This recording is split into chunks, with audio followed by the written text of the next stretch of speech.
Vamos a hablar ahora de la norma que se aprobó el 6 de junio por el Congreso de la República por amplia mayoría, 91 votos a favor. Es esta ley que prohíbe las llamadas y mensajes comerciales no solicitados, conocidos como spam. ¿Quién no ha tenido esa experiencia de tener machaconamente, ¿no?, alguien que te ofrece la tarjeta de crédito, que te ofrece un servicio y que llama una y otra vez a pesar de que uno les dice no estoy interesado a ofrecerte créditos, préstamos, en fin? Creo que es una norma que el peruano de a pie seguramente aplaude, pero hoy vamos a ver el otro lado, quiénes están detrás de este servicio de llamarte para ofrecerte servicios, préstamos, créditos, para ofrecerte un bien en general. ¿Quiénes hacen estas llamadas? ¿Quiénes están? ¿Y qué alternativas hay a esta prohibición absoluta, si es que la hay? Si es que hay una solución, una alternativa, ¿no? Pierino Stucchi es representante de la Asociación Peruana de Experiencia de Cliente y está con nosotros precisamente para ver el lado B de esta situación. ¿Cómo está, señor Stucchi? Bienvenido. ¿Cómo está, Pamela? Buenas tardes, mi saludo para ti y para todos tus televidentes. Gracias por estar con nosotros y ayudarnos a entender lo que hay al otro lado de esto que se conoce, ¿no?, como las llamadas spam, que tanto incordio le genera, porque seguramente a usted también le llegan esas llamadas incesantemente. Sí, permíteme explicarnos, ¿no?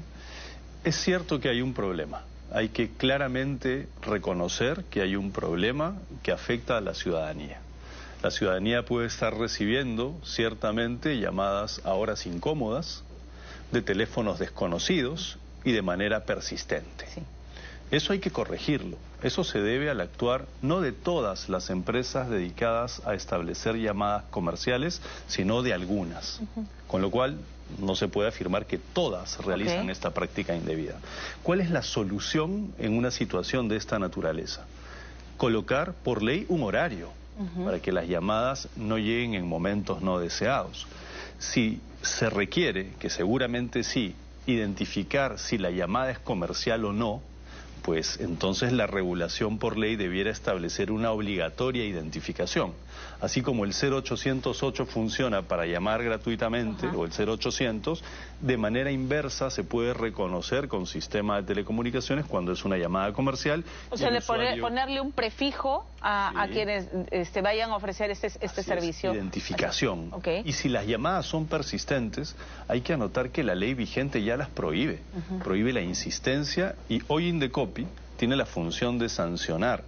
Claro, esto tiene que naturalmente ponerse mucho más grave en términos de multa y la autoridad respetable tiene que fiscalizar efectivamente y comenzar a corregir. Pero ahí estamos cojos porque está ya la sanción y la prohibición, pero igual seguimos recibiendo las llamadas, ¿no? Correcto, pero eso es porque algunas empresas no se portan adecuadamente y entonces el principio de autoridad, porque la ley ya existe para sancionar, tiene que aplicarse. ¿Por qué? Y ese es el planteamiento que queremos dejar a la vista de la ciudadanía. Porque si se prohíben por completo las llamadas, o para pedir consentimiento para hacer una activación comercial, o para realizar las llamadas comerciales que ya tienen consentimiento, lo que va a generarse es un problema de trabajo. Son 20.000 familias, ¿no? Y remarco el número, es decir, 20.000 personas que perderán el trabajo, lamentablemente de modo inmediato, que pueden ser cabezas de familia, hombres o mujeres, estudiantes en buen número o una combinación de ambos. Y la solución de prohibir todo cuando solo algunos se están portando inadecuadamente como actividad empresarial y tenemos soluciones inteligentes de regulación es un exceso. Es decir, no solo es inconstitucional, que eso es un tema conceptual importante, sino que es absolutamente injusto para el trabajo y para las personas que pueden tener trabajo con regulación inteligente que proteja a la ciudadanía. A ver, ¿cómo aplicamos esta regulación inteligente?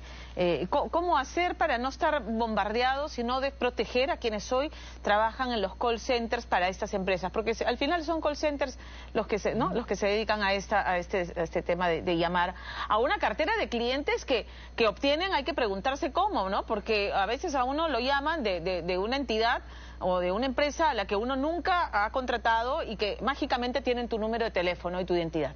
Correcto. Toco ese último punto. Ajá.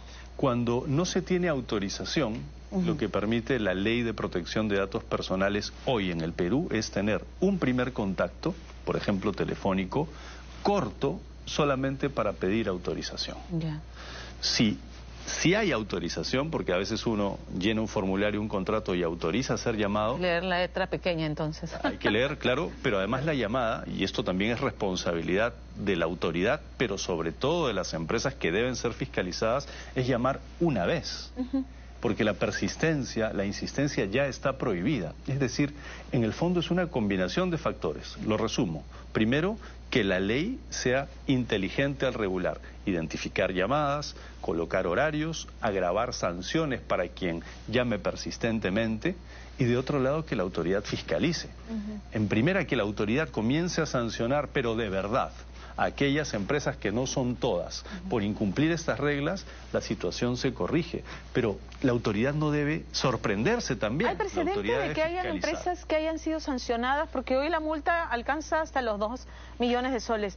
Pero ¿han habido empresas ya sancionadas económicamente? Las empresas que representa nuestra asociación son empresas que tienen alto estándar. Es decir, que sí se cuidan de no insistir y de no estar pues llamando al consumidor de manera repetida, porque eso es indebido y además es molestoso.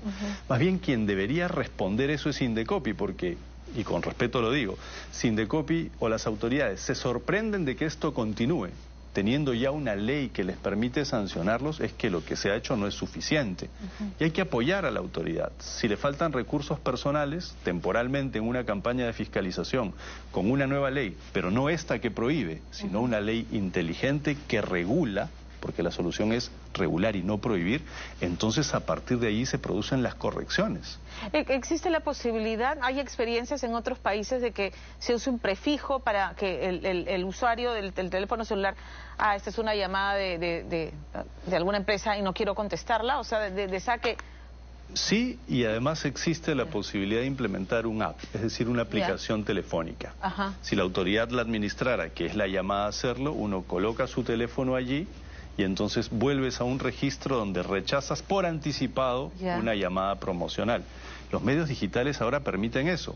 Y entonces, si la autoridad que debe fiscalizar lo hace, visita un call center y le dice, dame la lista de tus llamadas, voy con el operador para que me las dé y comienzo a revisar si hay repetición, si hay autorización.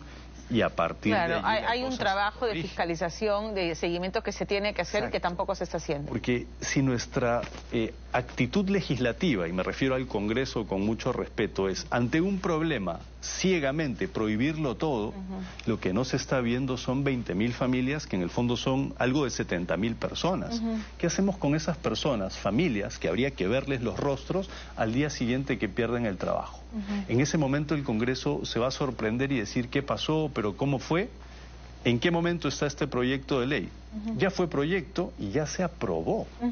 Ya el Congreso envió hoy la comunicación al Poder Ejecutivo, a la presidenta. La exhortación es al Ministerio de Transportes y Comunicaciones, al ministro Pérez Reyer, que la revise y la observe y que recoja sus sugerencias. Lo digo, aquí el gran llamado, y lo digo con esa serenidad, es el ministro de Trabajo.